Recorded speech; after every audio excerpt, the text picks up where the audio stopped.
Today's video is on dot plots and frequency tables. You need your guided notes. Okay, so first we're going to go over the definitions of dot plots and frequency tables. So pause the video and copy down these definitions, and when you're ready, hit play again. Okay, so a dot plot is, I'm sure you've made a dot plot before, but if you haven't, here's a reminder. So a dot plot is a graph of quantitative data using dots placed above a simple number line. And we'll go over an example in a little bit.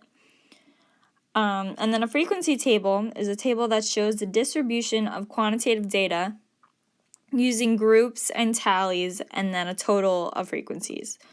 And we'll see that in a little as well. Okay, so here's the example we're working with. We asked 15 girls on the basketball team their ages. Okay, so here's our data, and we're going to see how we can make a dot plot and a frequency table with this data.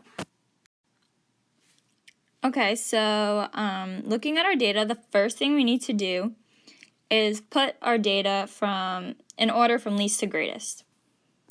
Okay, so that's what I did. So ordering it from least to greatest, so we have the range of 11 to 15. So pause the video and order the data from least to greatest.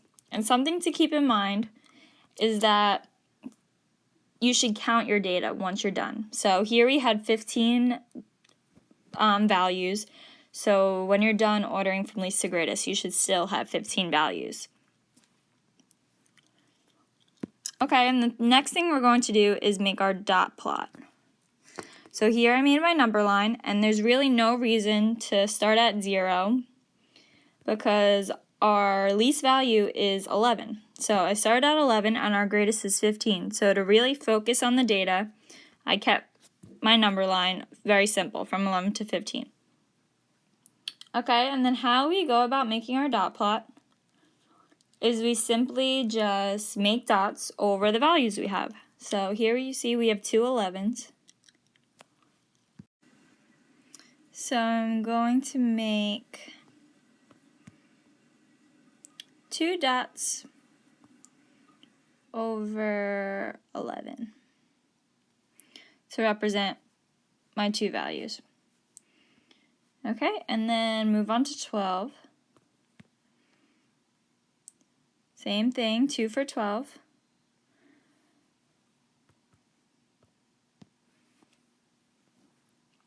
Then moving on to 13, so there's 4 13, so we're going to make 4 dots. Not the best dots, but you get the idea. Okay, then 14, so 1, 2, 3, 4, we have 4 14s.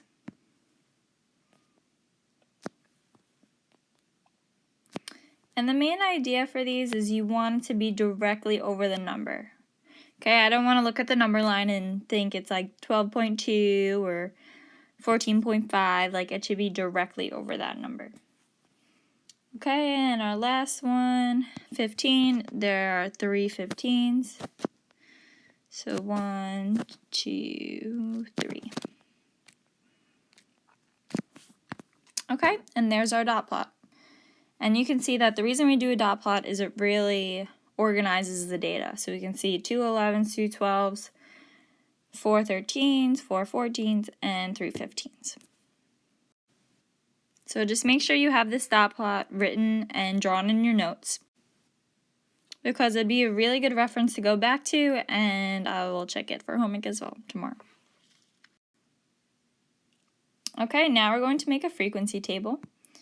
So you can see I still have my problem up here that I'm looking at, and there's a table for you to fill out in your notes, so awesome, you don't even need to draw a table. Just label groups, tallies, and frequency. And we have an easy frequency table here. You can really look at your dot plot as you make your frequency table. So usually the groups we're talking about here would be intervals.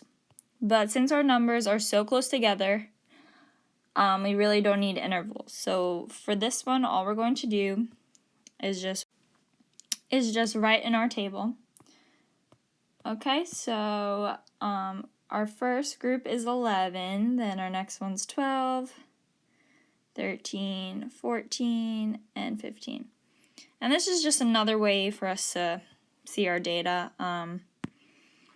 You'll get a better idea once we work with bigger numbers, but for now, so then moving on to the tally column, so tallies. We're just going to tally our numbers. So 11 we have 2, 12 we have 2, 13 we have 4, 14 we have 4, and 15 we have 3. Okay, and same thing, you should be checking with your numbers up here, making sure there's 15 values and you have 15 tallies in here. Okay, and then moving on to the frequency, this is when it becomes even more clear to us. So we're going to write the number 2 for 11 because we have 2 tallies. 2 for 12, 4, 4, and 3. So this is, instead of looking at dots and tallies, we can look at the frequency to see what number we have the most of, the least of, yeah. So make sure you fill out this whole frequency table in your notes.